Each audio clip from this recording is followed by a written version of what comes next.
नमस्कार दोस्तों, हमारे एजुकेशनल यूट्यूब चैनल सार्थक श्योर सक्सेस पॉइंट में आप सबका स्वागत है।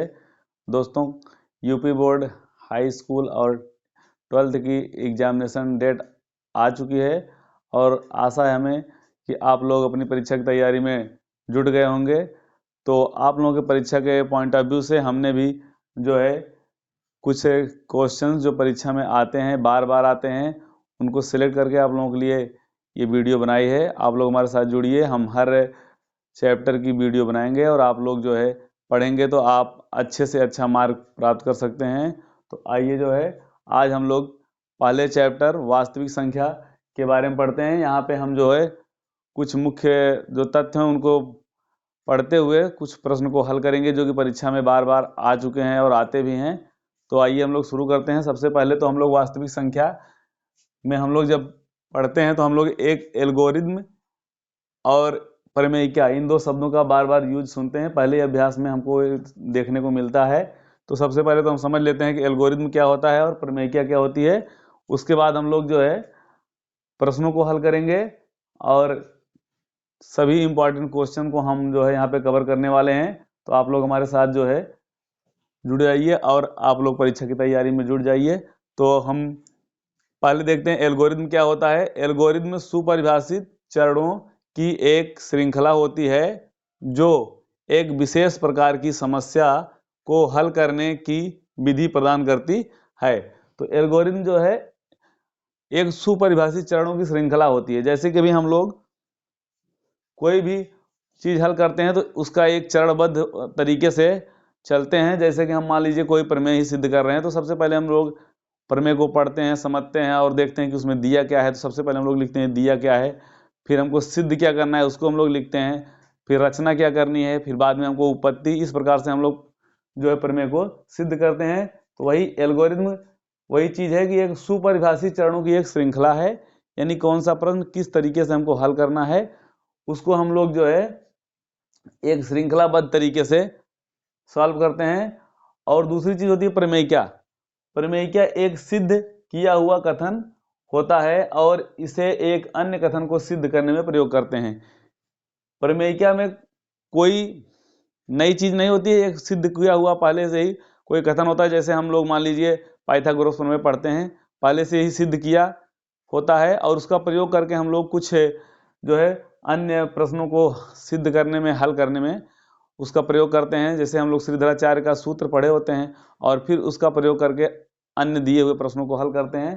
तो एल्गोरिथम और प्रमेयिका में बस इतना सा ही अंतर है कि एल्गोरिथम क्या होती है, एक सुपरिभाषित चरणों की श्रृंखला होती है और प्रमेयिका जो है एक पूर्व में ही सिद्ध किया हुआ कथन होता है। इसकी सहायता से हम लोग अन्य प्रश्नों को हल करते हैं। तो आइए इसके बाद हम लोग जो है अभ्यास के प्रश्नों को देखते हैं। कुछ इंपॉर्टेंट क्वेश्चंस हमने सेलेक्ट किए हैं। ये क्वेश्चंस परीक्षा में बार बार आए हैं और आते भी रहेंगे और इन क्वेश्चंस को हल करेंगे तो अगर कोई दूसरा भी क्वेश्चन देता है तो इसी तरीके से हमको हल करना रहेगा, उसमें कोई दिक्कत नहीं आने वाली है। तो सबसे पहले यहाँ पे दिया है यूक्लिड एल्गोरिथम के प्रयोग से 240 तथा 228 का HCF ज्ञात करिए। तो यहाँ पे हमको 240 और 228 का HCF ज्ञात करना है। तो इसमें हम लोग सर्वप्रथम क्या करते हैं कि सबसे प्रथम देखते हैं कि सबसे छोटी संख्या क्या है। तो जैसे 240 और 228, ये 228 छोटी संख्या है और 240 बड़ी संख्या है। तो सबसे पहले हम लोग 228 से 240 को डिवाइड करेंगे और इसको एक श्रृंखलाबद्ध तरीके से हल करेंगे जब तक कि इसका शेषफल 0 न आ जाए। फिर उसके बाद उसको स्टेप्स में लिखते हैं जो अभी हम आपको बताने वाले हैं। तो देखिए पहले हम लोग सबसे पहले क्या करेंगे, तो देखते हैं कि कौन सा जो है इसमें हल में सबसे पहले हम लोग छोटी संख्या क्या है देखते हैं 228 और बड़ी संख्या क्या है 240। तो 240 में हम लोग जो है 228 से क्या करते हैं भाग करेंगे और देखिए एक बार जाएगा 228। अब इसको हम लोग घटाएंगे, यहाँ उधार लाएंगे 10, 10 में से 8 घटाएंगे 2, 3 में से 2 घटाएंगे 1, ये हो गया 12। अब क्या करते हैं, जो शेषफल बच जाता है अब इसको हम लोग जो है भाजक बना लेते हैं और जिस संख्या से पहले भाग दिए होते हैं इसको यहाँ पे हम लोग लिखते हैं 228। इस को आपको ध्यान से देखना है, क्योंकि यही प्रक्रिया हमको बार बार करनी है, हर प्रश्न में ऐसे हल करना है। अब हम लोग इसको भाग करेंगे तो 12 एकम 12 और घटाएंगे, यहाँ पे आ जाएगा 0, यहाँ पे आएगा 1, 8 को उतारेंगे फिर भाग करेंगे, 12 9 108, तो यहाँ पे 9 लिखेंगे और ये हो जाएगा 108। अब इस प्रकार से आप देख रहे हैं यहाँ पे शेषफल 0 आ गया। जैसे ही शेषफल 0 आ जाए हम लोग जो है HCF निकालने की प्रक्रिया समझ लीजिए पूर्ण कर चुके हैं। बस क्या होता है इसमें जो है हमको चरण लिखने होते हैं कि कितने चरणों में हमने कैसे इसको हल किया है, तो इसको चरण लिखना जरूरी है। ये जो काम अभी तक हमने किया है इसको तो हम लोग रफ वर्क भी कर सकते हैं, इसको ना भी लगाएंगे तो भी कोई दिक्कत नहीं होनी, लेकिन चरण हमको लिखना है कि कैसे कैसे किया। तो हमने फर्स्ट स्टेप में क्या किया, एक एक चरण को हमको यहाँ लिखना होता है। फर्स्ट स्टेप में हमने क्या किया, ये जो संख्या अंदर लिखी है 240, ये जो है लिखते हैं ये किसके बराबर है, 228 और गुणे 1, 228 गुणे 1 प्लस जो शेषफल आता है उसको हम लोग जोड़ देते हैं इसमें। ये तो हमारा पहला चरण हो गया। हम लोगों ने कक्षा 8 की क्लास में भी पढ़ा है, 7 में भी पढ़ा है, पिछली क्लासों में हम लोग पढ़ा है कि जो भाज्य होता है, अंदर जो लिखी संख्या होती है उसको भाज्य हम लोग बोलते हैं। ये भाज्य होता है और जिस संख्या से हम लोग भाग देते हैं उसको भाजक बोलते हैं, और जो यहाँ पे आता है उसको हम लोग बोलते हैं भागफल, और जो हल करने पे यहाँ नीचे बचता है उसको हम लोग बोलते हैं शेषफल। तो हम लोग एक फार्मूला पढ़े हैं कि भाज्य बराबर भाजक गुणे भागफल धन शेषफल, उसी से हमको ये लिखना होता है चरण। तो ये संख्या यहाँ पे है भाज्य 240, ये किसके बराबर है, भाजक गुणे भागफल प्लस शेषफल। पहला स्टेप हो गया। दूसरा स्टेप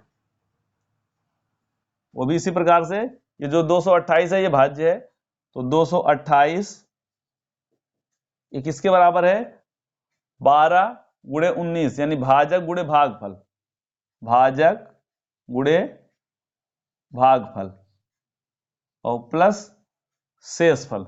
शेषफल कितना है, 0। जैसे ही शेषफल 0 आ जाए तो हम लोग इसी पे प्रक्रिया हमारी समाप्त हो जाती है। उसके बाद हमको लिख देना है HCF, इसलिए जो है HCF, यहाँ पे शेषफल 0 हो गया इसलिए हम लोग HCF 240 और 228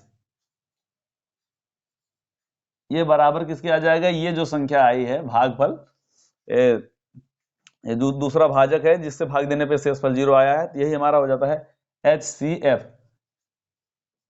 यानी 240 और 228 का HCF 12, ये हमारा आंसर हो गया।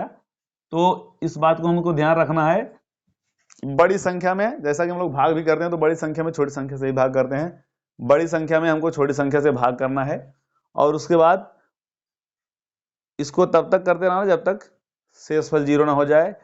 ध्यान यही रखना है कि जब यहाँ पे शेषफल जो आ जाएगा तो ये जिस संख्या से पहले हम भाग दिए रहते हैं इसको यहाँ पे भाज्य के स्थान पे लिख लेते हैं, फिर भाग करते हैं।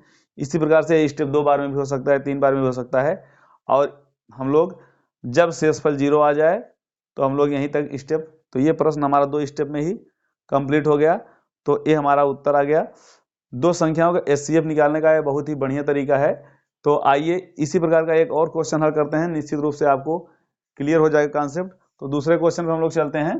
तो दूसरा क्वेश्चन हमने लिख दिया है, आप यहाँ पे देखिए लिखा हुआ है, यूक्लिड विभाजन एल्गोरिथम का प्रयोग करके 135 और 225 का HCF ज्ञात कीजिए।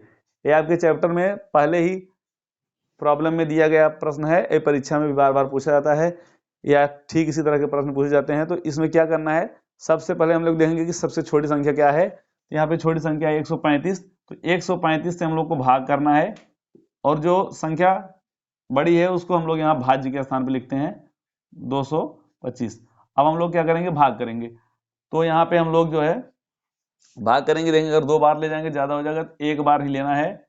135 का 1 बार ले जाएंगे तो 135, अब घटाएंगे तो यहाँ 0, यहाँ उधार लाएंगे 12, 12 में से 9 घटाएंगे, सॉरी 3 घटाएंगे तो 9 बचेगा, और यहाँ अब बच गया 90, शेषफल आ गया 90। अब इसको क्या करना है, अब इस 90 से हमको भाग देना है पहली जो संख्या छोटी वाली थी जिससे हम लोग भाग किए थे अभी 135।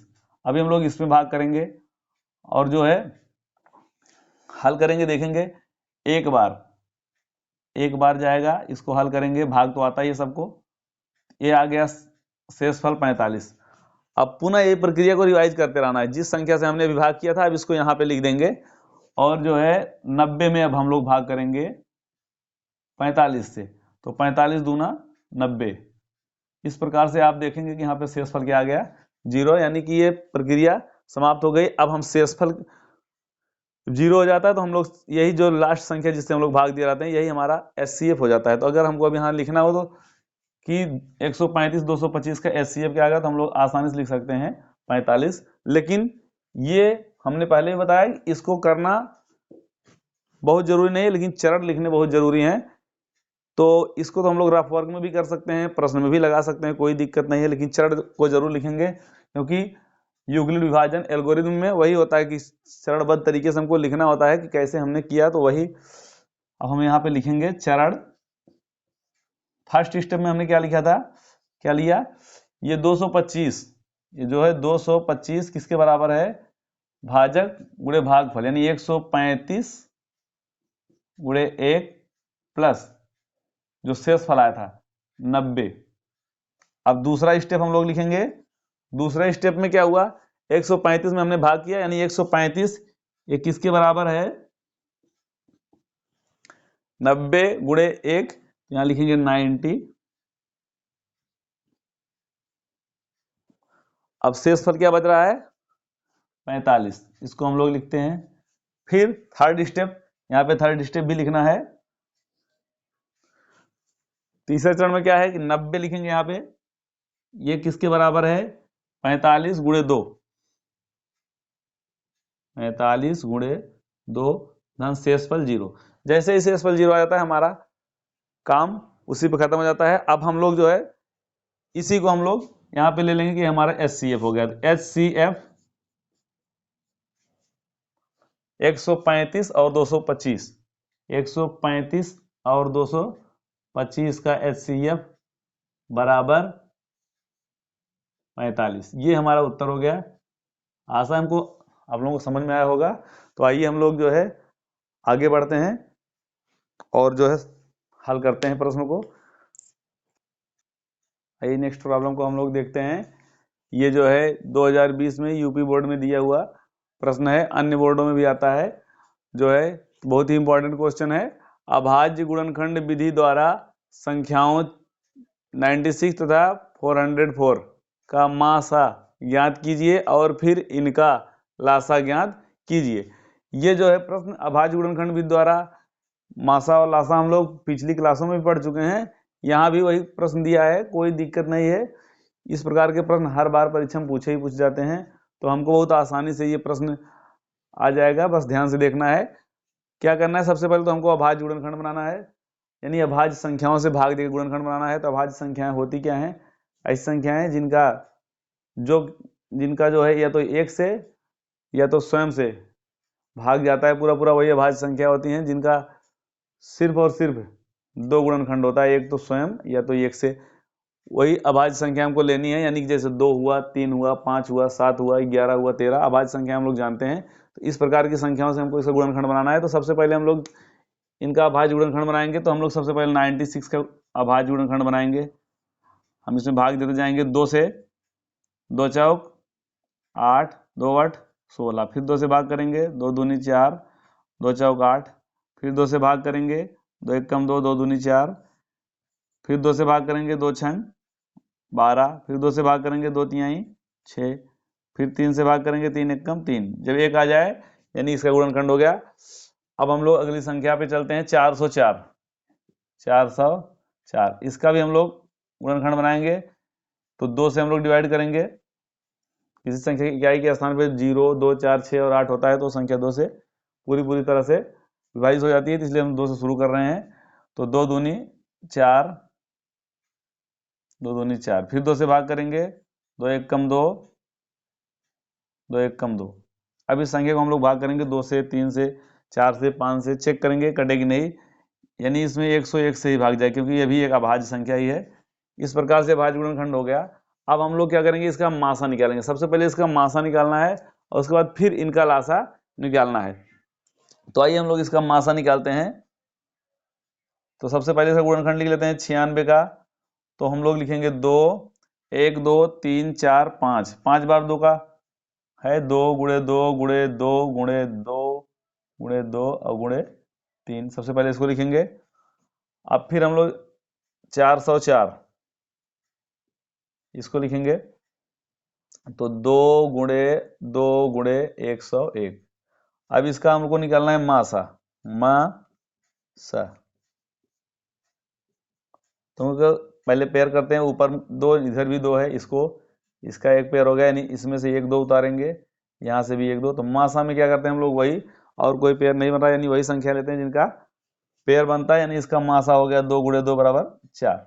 अभी चाहे तो इसका हम लोग लासा भी निकाल लेंगे यहीं पे, लेकिन क्या कह रहा है पहले इसका मासा ज्ञात कीजिए और फिर इसका लासा ज्ञात कीजिए। यानी हमको मासा तो आ गया, इसका मासा हो गया 4। अब उसके बाद जो है हमको फार्मूला यूज करना है कि यदि दो संख्याएं, यदि ए और बी दो संख्याएं हों, तो हम लोग जानते हैं कि दोनों संख्याओं का गुणनफल जो होता है ए गुणे बी, ये क्या होता है, दोनों संख्याओं का जो मासा और लासा होता है उसके गुणनफल के बराबर होता है, यानी मासा गुणे लासा।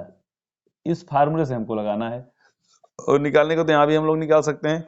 तो हम लोग क्या करेंगे, हमको दोनों संख्याएं मालूम है, मासा भी मालूम है, हमको लासा निकालना है।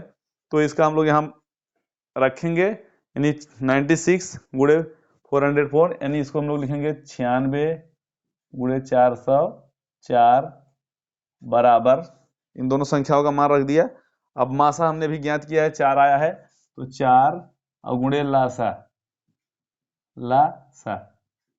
तो हमको लासा ही निकालना है। अब हम लोग क्या करेंगे, 4 से इधर भाग हो जाएगा, तो यानी लासा हम लोग जब निकालेंगे तो 96 गुणे 404 ए डिवाइडेड बाई 4, 4 से इधर भाग हो जाएगा, काटेंगे 4 1 कम 4, इसको काटेंगे आ जाएगा 101, यानी कि 96 में जब हम लोग 101 का गुणा करेंगे तो हमारा उत्तर आ जाएगा। इसको हम लोग गुणा कर सकते हैं 101 गुणे 96,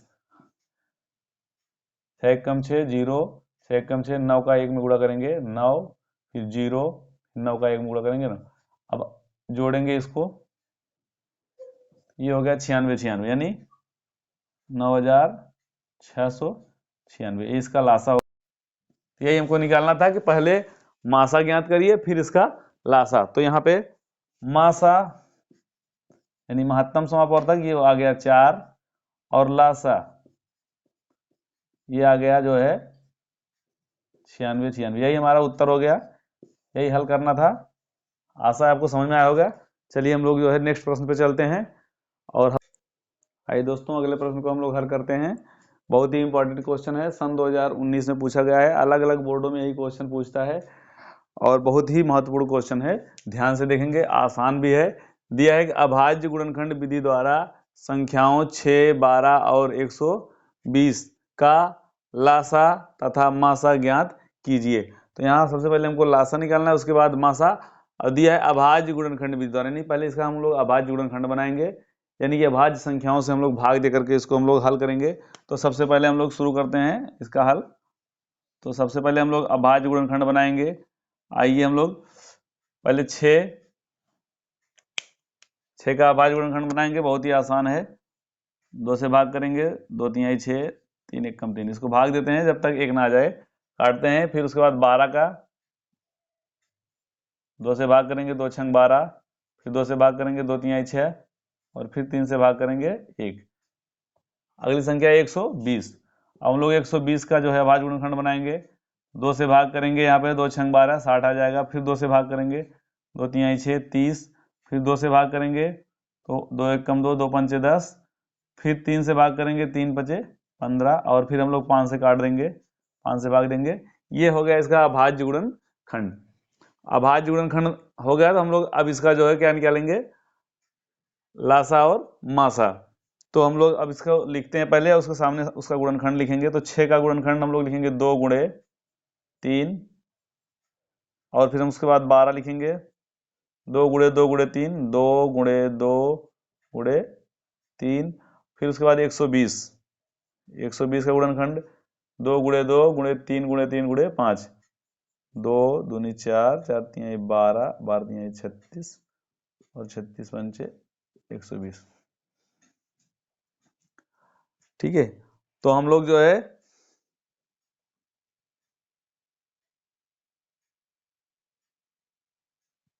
2 6 12, 2 तिहाई 6, 2 1 कम 2 2 5 10, 3, सॉरी यहाँ पे गलती हो गया है, इसको ध्यान देंगे, जल्दबाजी में गलती हो जाता है। तो 2 से भाग करेंगे तो 2 1 कम 2 2 पंचे 10, फिर 3 पंचे 15, बाकी सब ठीक है। तो यहाँ पे 2 आएगा, 2 दूनी 4, 4 दूनी 8, 8 3 24, और 24 पंचे 120।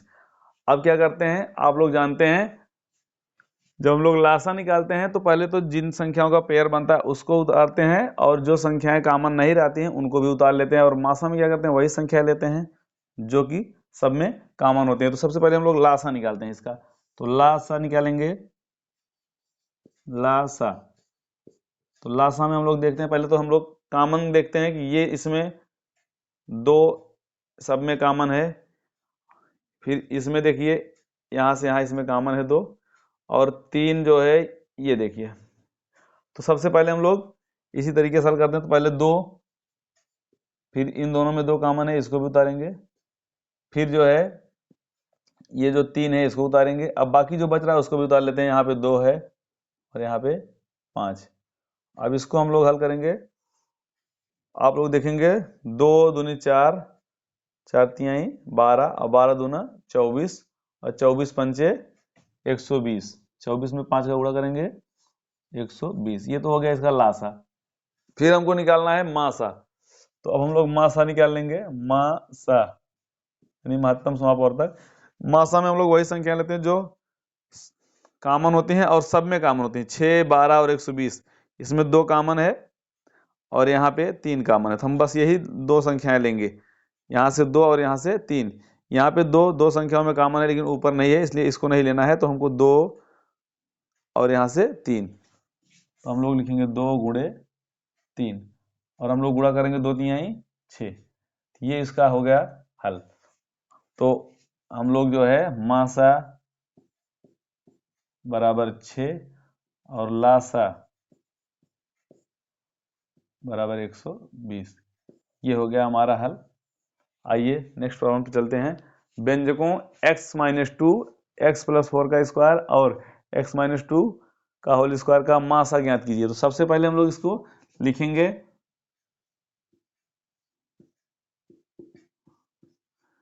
x माइनस 2 और फिर है x प्लस 4 इसका स्क्वायर, और दूसरा है x माइनस 2, एक्स माइनस 2 का स्क्वायर। अब जो है हम लोग इसका जब हम लोग को मासा निकालना है तो मासा में जो कॉमन होता है वही लेते हैं। x माइनस 2 इसमें है, इसमें x माइनस 2 का होल स्क्वायर। इसका मतलब x माइनस 2 का होल स्क्वायर का मतलब इसको x minus 2 into x minus 2 इस तरह से लिखा जा सकता है। यानी इसमें से x माइनस 2 और इसमें से x माइनस 2 कॉमन होता है, या यूं समझे कि जो सबसे कम घात होती है, जैसे यहाँ पे x माइनस 2 की घात 1 है और इसमें x माइनस 2 की घात 2 है। तो इन x माइनस 2 की जो एक घात है, यानी इसमें से यही हम लोग कॉमन ले सकते हैं, x माइनस 2 एक घात। तो यानी यही इसका कॉमन हो जाएगा दोनों में, यहाँ से कुछ कॉमन नहीं हो रहा है, यही इसका मासा हो गया x माइनस 2। इसमें हमको एक नंबर के प्रश्न में इस प्रकार के प्रश्न आते हैं कि इनमें से मासा क्या होगा। यहाँ 4 विकल्प भी दिए हुए हैं, तो आप लोग इसको जब हल करेंगे देखेंगे कि x माइनस 2 यहाँ और यहाँ देखेंगे x माइनस 2 कॉमन हो रहा है, यानी इसका उत्तर पहला सही हो गया x माइनस 2। तो आइए, हमको आशा है कि आप लोगों को समझ में हो रहा होगा। चलिए आगे प्रश्नों को हल करते हैं।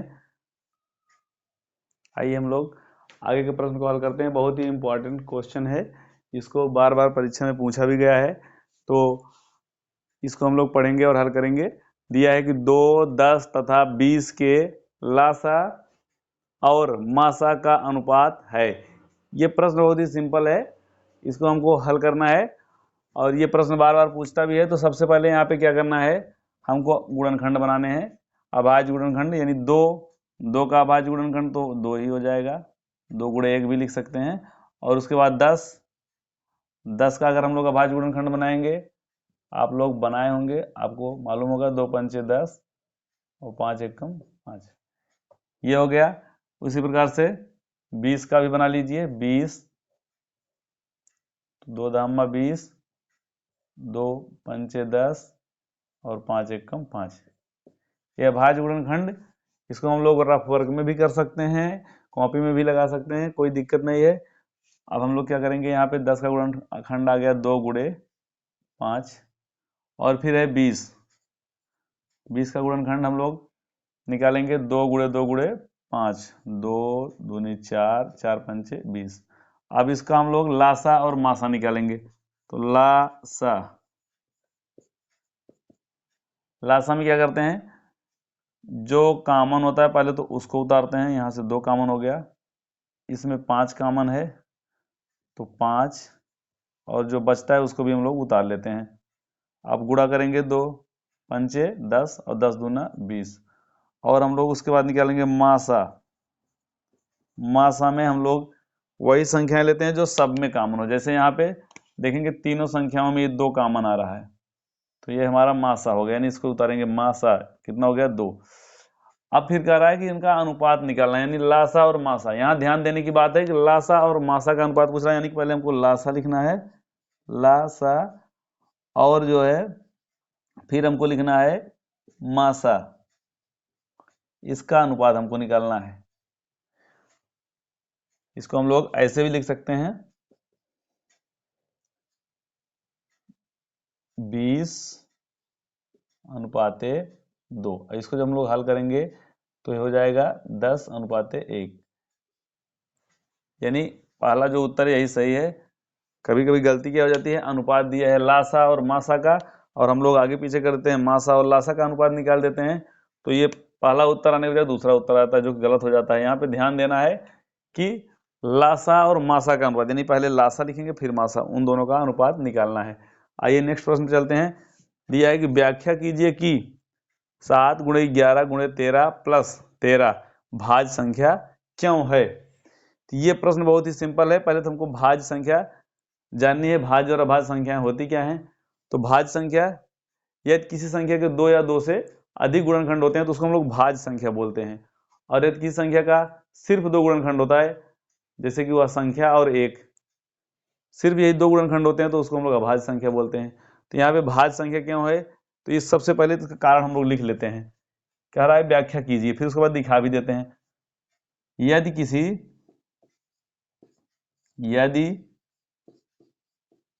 किसी संख्या के 2 या 2 से अधिक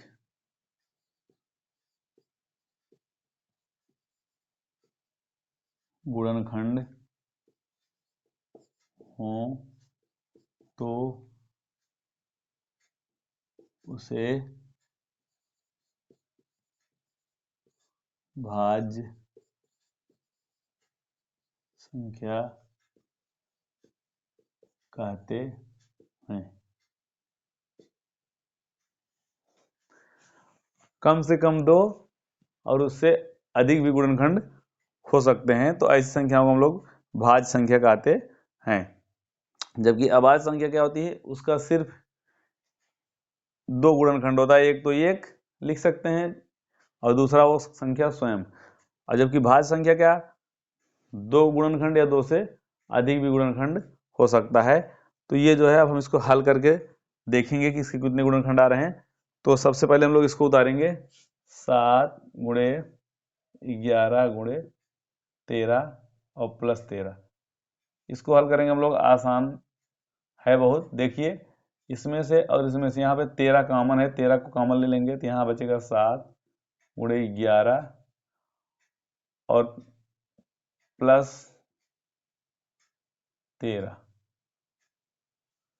ठीक, यहाँ गुणे 1 लिखने कोई मतलब नहीं है, गुणा करेंगे वही आएगा। आगे हम लोग हल करेंगे 13 11 से 77 और गुणे सॉरी यहाँ पे 13 कॉमन लिए हैं तो यहाँ फिर सिर्फ हम लिखेंगे 1। अब जो है इसका इसमें गुणा कर देंगे 11 से 77 तो यहाँ बचा है 1 को लिखेंगे और फिर हम लोग 13 गुणे 77 और सॉरी यहाँ थोड़ी सी मिस्टेक हो गई है, यहाँ पे प्लस साइन है तो प्लस साइन ही लगाना है। ये थोड़ा सावधानी से हल करना है, जल्दबाजी में गलती भी हो सकती है, इसलिए यहाँ से 13 जब कॉमन लिए हैं तो ये 7 गुणे 11 और प्लस 13 कॉमन हो गया तो यहाँ बचेगा 1। अब जो है इसको हम लोग 11 का 7 में गुणा करेंगे 77 हो जाएगा प्लस 1। अब हम लोग 77 को 1 में जोड़ेंगे 78। आप लोग यहाँ देख रहे हैं कि इसके 2 गुणनखंड आ रहे हैं, यानी जब किसी भी संख्या के 2 या 2 से अधिक गुणनखंड होते हैं तो वो संख्या भाज्य संख्या होती है। इसकी व्याख्या करनी है तो व्याख्या हमने पहले ही लिख दिया है, आशा आप लोगों को समझ में आया होगा। चलिए हम लोग नेक्स्ट प्रॉब्लम पे चलते हैं। आइए हम लोग कुछ ऐसे प्रश्नों को हल करते हैं जो कि लॉन्ग आंसर में देते हैं। अभी तक हम लोग ऐसे क्वेश्चंस को पढ़ रहे थे जो कि 1 या 2 नंबर में देते हैं। अब जो हम प्रश्न पढ़ेंगे वो जो है बड़े क्वेश्चन के रूप में देते हैं इस अभ्यास से, और निश्चित रूप से ये प्रश्न आते ही आते हैं और हर बार आते हैं, हर बोर्ड की परीक्षाओं में आते हैं। तो सबसे पहले हम लोग देखते हैं एक प्रमेय, इसका भी हमको उसमें हेल्प लेना है। तो यहाँ लिखा है कि मान लीजिए कि P एक अभाज्य संख्या है, यदि P a स्क्वायर को विभाजित करती है तो P a को भी विभाजित करेगी, जहां a एक धनात्मक पूर्णांक है। यहाँ पे दिया हुआ अगर कोई संख्या P है जो कि अभाज्य संख्या है, अगर कोई संख्या P है जो कि क्या है, अभाज्य संख्या है, और कोई एक संख्या A जो कि क्या है, धनात्मक पूर्णांक है, क्या है, धनात्मक पूर्णांक,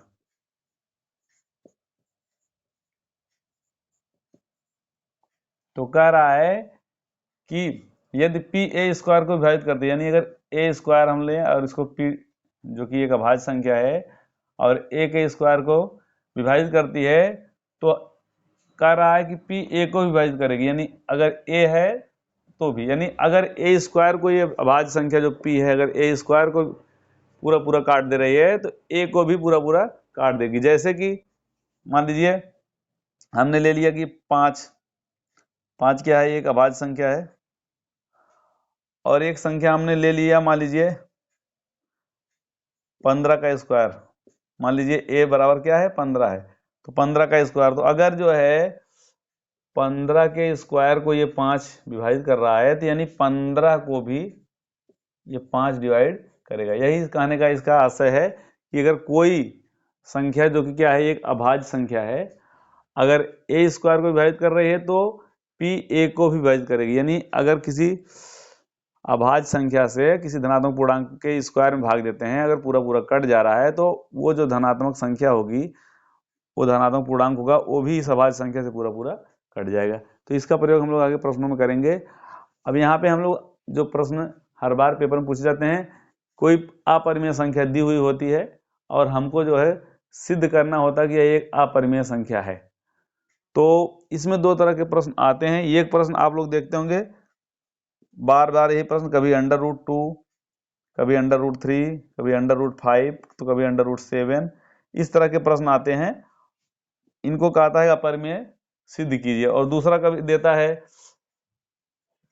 3 √5, 5 माइनस √3, 1/√3, इस तरह करके प्रश्नों को देता है।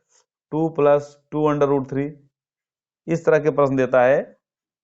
ये 2 तरह के प्रश्न आते हैं और हर बार आते हैं, जो कि बहुत ही सिंपल होते हैं। थोड़ा इसमें लैंग्वेज लिखनी होती है, अगर हम लोग इसको ध्यान से देखें और 1-2 बार अभ्यास कर लें तो हमको कोई दिक्कत नहीं होगी। √2 दे या √3, √5, केवल हमको संख्या बदली रहती है तो संख्याओं को बदल देना है और कोई दिक्कत नहीं होती है। और बहुत ही आसान होते हैं। तो यहाँ पे देखिए एक हमने भी प्रश्न लिख रखा है, सिद्ध कीजिए कि √2 एक अपरिमेय संख्या है। ये प्रश्न यूपी बोर्ड में 2019, 2022, 2023 में पूछा जा चुका है। अन्य बोर्डों में भी यही सेम क्वेश्चन पूछा जा चुका है। तो हम लोग इसको हल करेंगे, बहुत ही सिंपल है, थोड़ा जो लिखना रहेगा ध्यान देना है और कोई इसमें हमको दिक्कत नहीं आने वाली है। अगर एक क्वेश्चन हम लोग हल कर लिए तो इसके स्थान पे हमको कोई भी प्रश्न दे देगा, √2 की जगह √3, √5, √7, बस हमको सेम पैटर्न पे हल करने हैं, कोई दिक्कत नहीं है। तो सबसे पहले इसमें हम करना क्या है, इस प्रकार के क्वेश्चन में सबसे पहले हम लोग इस जो संख्या दी हुई है इसको हम लोग अपरिमेय सिद्ध करना है। तो लेकिन हम लोग सबसे पहले इसको हम लोग परिमेय संख्या मानेंगे कि माना √2 जो यहाँ पे दिया है हम लोग लिखेंगे माना √2 एक परिमेय संख्या है। सबसे पहले इसको हम लोग परिमेय मानेंगे, माना √2 एक परिमेय संख्या है। फिर हम लोग मानेंगे माना √2 बराबर P/Q, और ये P/Q हम लोग लिखेंगे PQ सह अभाज्य संख्याएं हैं, सह अभाज्य संख्याएं हैं।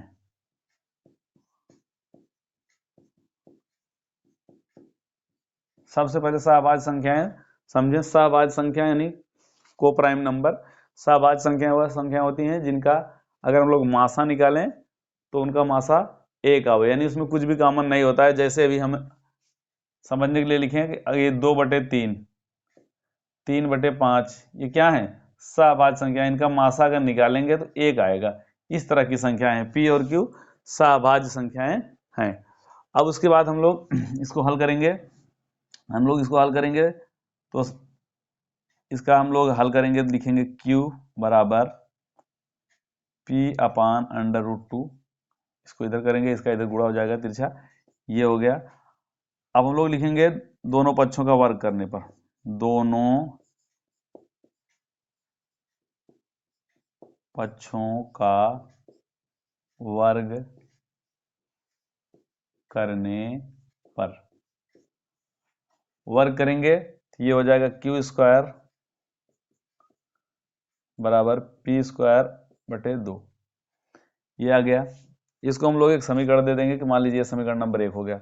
अब इसको जो है अभी जो हमने यहाँ पढ़ा, ये कोई अभाज्य संख्या है तो अगर वो किसी धनात्मक पूर्णांक को भाग दे रही है और उसके स्क्वायर को, तो उस संख्या को भी भाग देगी। अगर A² को P पूरा काट दे रही है तो A को भी काट देगी। इसका यहाँ प्रयोग करेंगे, ये P² है, ये 2 से कट जा रहा है, चूंकि P² संख्या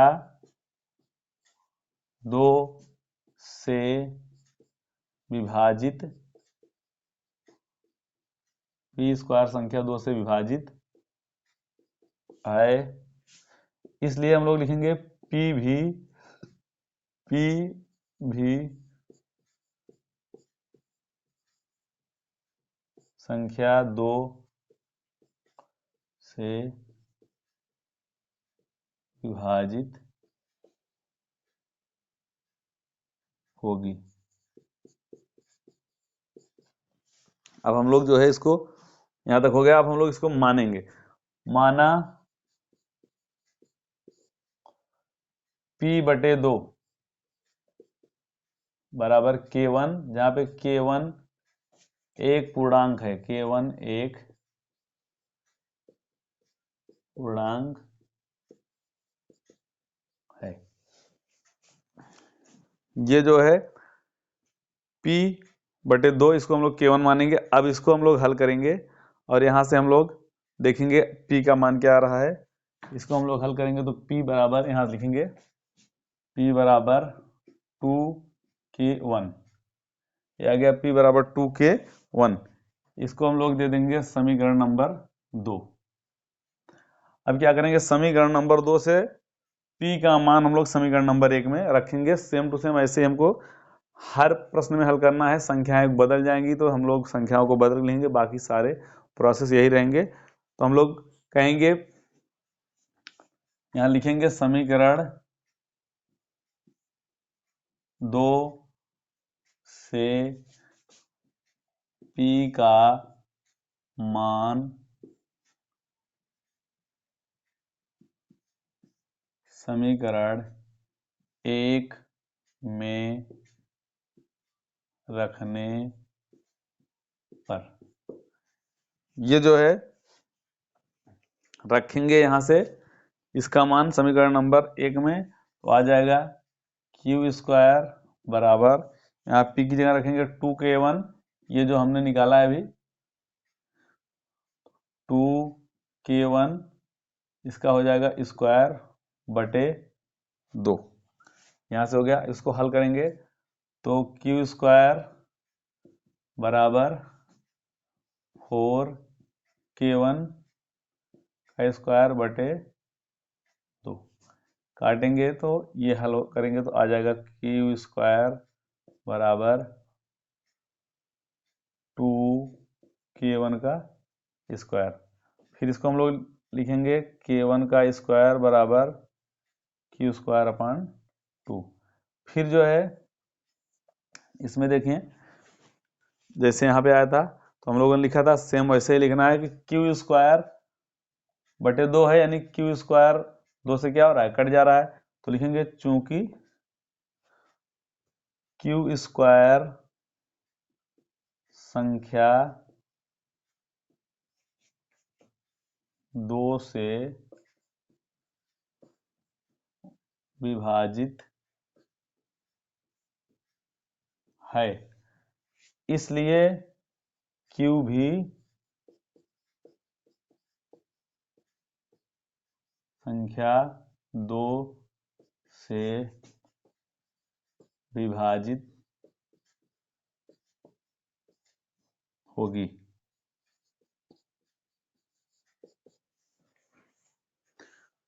इतना हमने लिख दिया। अब फिर हमको यहां से थोड़ा फिर से मानना पड़ेगा, माना Q अपॉन 2 बराबर K2। अब यहाँ पे मानने के बाद हम लोग इसको आगे फिर लिख देंगे K2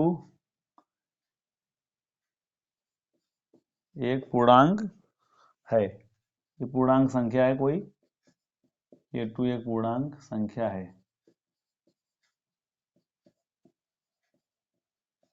चलिए आगे हम लोग जो है हल करते हैं। यहाँ पे हम लोग लिख लेते हैं,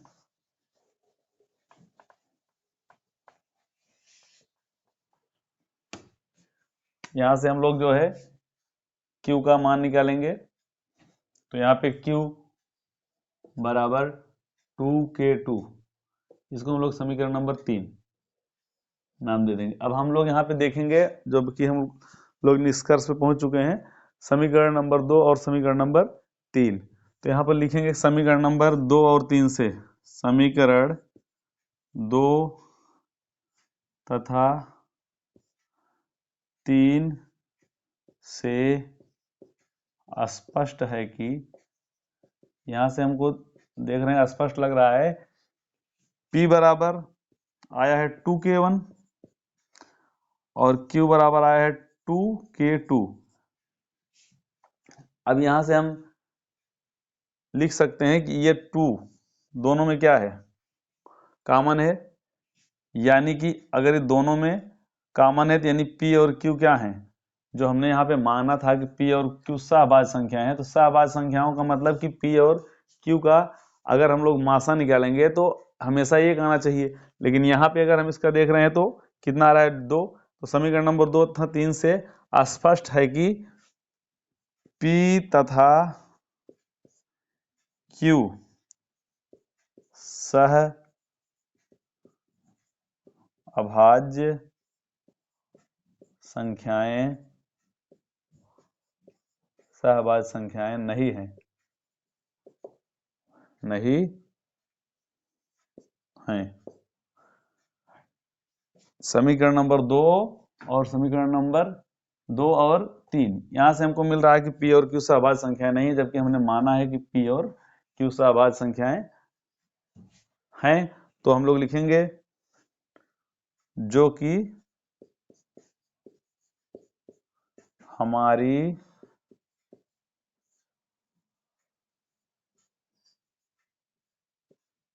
कल्पना का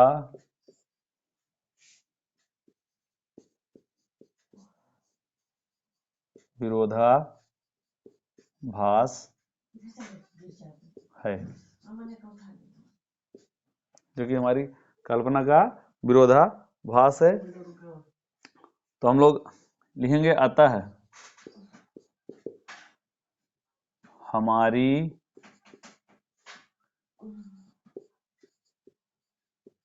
कल्पना गलत है। अतः √2 एक अपरिमेय संख्या है। अपरिमेय संख्या है, यही सिद्ध करना था। आशा है आप लोगों को समझ में आया होगा। सबसे पहले क्या करना है, हमको मानना है जो संख्या दी रहे उसको हम लोग परिमेय संख्या मानेंगे, इसको P/Q के रूप में मानेंगे और हम लिखेंगे P और Q एक सहभाज्य संख्याएं हैं। सहभाज्य संख्याओं से मतलब है कि इनका अगर हम लोग मासा निकालेंगे तो हमेशा एक आएगा। फिर यहाँ से हम लोग Q का मान निकालेंगे, दोनों पक्षों का वर्ग करेंगे, जो आएगा समीकरण नंबर 1 मानेंगे। फिर चूंकि जो भी हम लोग यहाँ पे प्रमेय पढ़े इसकी सहायता से जब P² में अगर 2 से भाग जा रहा है तो यानी P भी 2 से विभाजित होगी। फिर आगे हम लोग इसको मानेंगे कि P/2, क्योंकि P 2 से विभाजित हो रही है तो कोई ना कोई पूर्णांक आएगा ही। P² 2 से विभाजित हो रही है ना, यहाँ हम लिख रहे हैं, तो इसीलिए हम इसको K मानते हैं और यहाँ लिखते हैं K एक पूर्णांक होगा, क्योंकि जब ये P जो है 2 से विभाजित हो रही है और जो है कुछ न कुछ आ रहा है, तो इसका मतलब कि इसको हम जब लिखेंगे तो यहाँ लिखेंगे K1 एक पूर्णांक है। अब आगे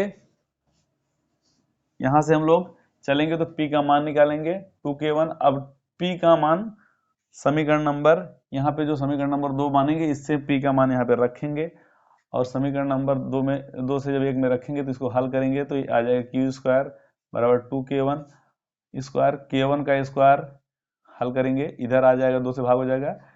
अब चूंकि फिर यही चीज लिखेंगे, यहाँ पे Q²/2 लिखाया जा रहा है, यानी Q² 2 से विभाजित है। जब Q² 2 से कट रही है तो Q भी 2 से विभाजित होगी।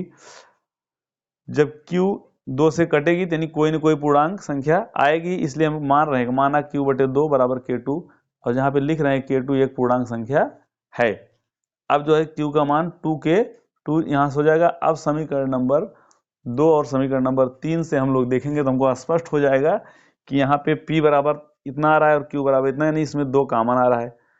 जबकि हमने माना है कि P और Q सहभाज्य संख्याएं हैं। सहभाज्य संख्या का मतलब इनका मासा 1 होना चाहिए और इनका मासा यहाँ पे 2 आ रहा है। तो हम लोग लिखेंगे P तथा Q सहभाज्य संख्याएं नहीं है। हमने माना था कि P और Q सहभाज्य संख्याएं हैं, लेकिन अब इससे हमको स्पष्ट हो रहा है कि P और Q अभाज्य संख्याएं नहीं है, जो कि हमारी परिकल्पना का विरोधाभास है। अगर ये P और Q सहभाज्य संख्याएं नहीं है तो हमारी परिकल्पना जो थी उस क्या है, उसका विरोधाभास है। अतः हमारी परिकल्पना क्या है, गलत है।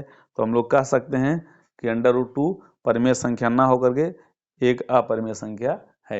ये प्रश्न आपको 2-3 बार अभ्यास करने हैं, आ जाएगा तो आप लोग जो है यहाँ पे √2 की जगह 3 की जगह 5 या √7 आ सकता है, और हर बार क्वेश्चन आता है, तो निश्चित रूप से आपको जो है परीक्षा में कोई दिक्कत होने वाली नहीं है। तो इसके आगे के जो दूसरे टाइप के प्रश्न हैं उसको हम लोग अगली वीडियो में पढ़ेंगे। और अगर वीडियो पसंद आया हो तो चैनल को सब्सक्राइब करें। नमस्कार।